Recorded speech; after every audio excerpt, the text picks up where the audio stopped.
আসসালামু আলাইকুম প্রিয় দর্শক, আজকে আপনাদের উদ্দেশ্যে একটা ভালো একটা প্রস্তাবনা নিয়ে আসছি।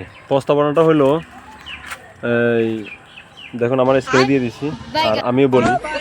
প্রস্তাবনাটা হলো কুমিল্লা তো মনে করেন বিভাগ হয়ে গেছে, যাক এটা সমস্যা নাই, বিভাগ হয়ে গেছে, কিন্তু আমার দাবি হচ্ছে কুমিল্লাকে বিভাগ থেকে উইথড্র করে আমাদের নোয়াখালীও বিভাগের দরকার নাই।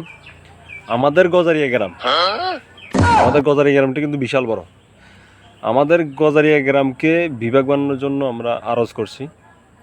এখন এই দাবিতে আমার কমেন্টে এসে সবাই বলে যাবেন আমার এই দাবিতে কারা কারা একমত। গজারিয়াবাসী অবশ্যই হাত তুলবেন, কারা কারা একমত তারা অবশ্যই আমার ভিডিওতে এসে কমেন্ট করে বলে যাবেন। তাহলে আমরা চিন্তা ভাবনা করব আন্দোলনে যাওয়া যাবে কি যাবে না। এদিকে আমার সাথে আমার বিল্লিও আছে, দেখছেন ওই আমার বিল্লি আছে মায়া। হ্যাঁ, এই যে দেখেন, ওই যে ওই প্রস্তুত আন্দোলন করার জন্য। তো আসুন আমরা সবাই আমাদের গজারিয়া গ্রামকে বিভাগ বানানোর দাবিতে আন্দোলন করি।